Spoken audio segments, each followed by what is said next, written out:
ચાલો વિદ્યાર્થી મિત્રો, આગળ આપણે જોઈએ તો સ્વાધ્યાય 8.3 દાખલા નંબર 1 અને કેટલાક વિધેય સાથેના નિત્યસમ.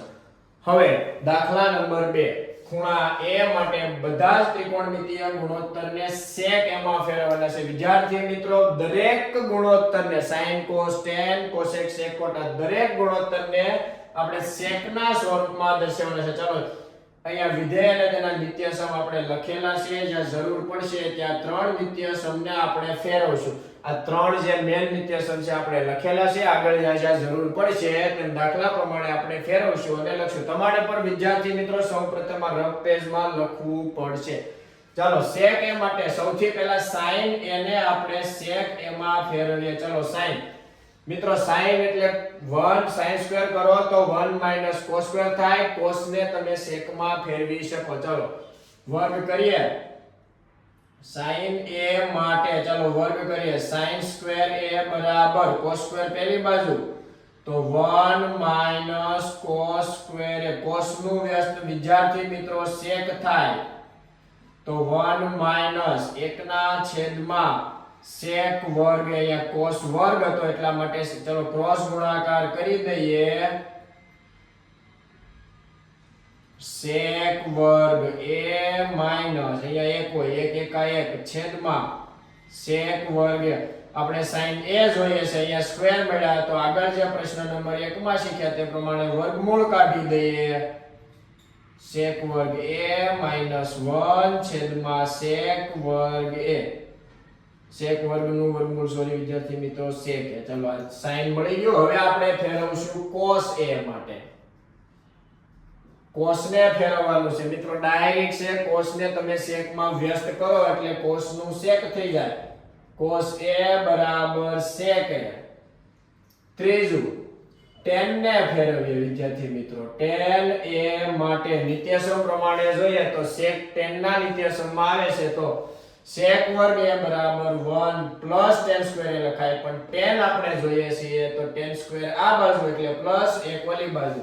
વર્ગ કરીએ tan સ્ક્વેર a માટે 1 પેલી બાજુ તો sec વર્ગ a -1. પણ અહીંયા વર્ગ છે, આપણે વર્ગમૂળ કાઢી લઈએ તો આખું બેઠું પદ વર્ગમૂળમાં લખી શકાય.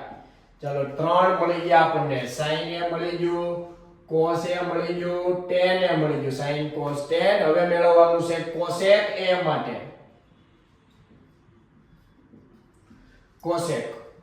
cosec ને વિદ્યાર્થી મિત્રો sin માં ફેરવીએ. શેમાં ફેરવીએ? sin માં. શા માટે? તો કે જો આપણે આગળ sin ને આપણે sec માં ફેરવ્યું તો આપણને અહીંયાથી ડાયરેક્ટ કિંમત મળી જાય. cosec નું આપણે વ્યસ્ત કરશું cosec a માટે. તો cosec નું વ્યસ્ત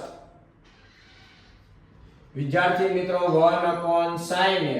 હવે sin a ની કિંમત આપણે અહીંયાથી ડાયરેક્ટ લખી શકીએ.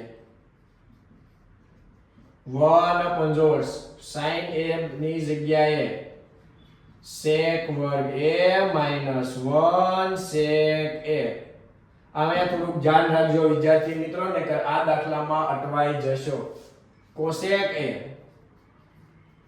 ચલો આપણે શીખી ગયા કે જ્યારે ભાગાકારમાં અંશ અને છેદ હોય અને એને ગુણાકારમાં લખવું હોય તો છેદ વ્યસ્ત થાય. આ ઉપર લખાય અને છેદમાં sec વર્ગ a -1 વર્ગમૂળમાં. એક સાથે ગુણાકાર એમ નામ રહેશે.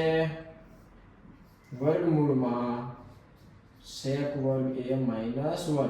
cosec મળી ગયું. sec ને તો આપણે sec ના સ્વરૂપમાં ફેરવવાનું છે તો એની કોઈ જરૂર નથી. અને હવે છેલ્લું આપણે ફેરવી દઈએ cot a. cot a ને ફેરવવા માટે 1/tan, કારણ કે આપણને અહીંયા tan ની પણ કિંમત મળી ગઈ છે એટલે 1 cot a બરાબર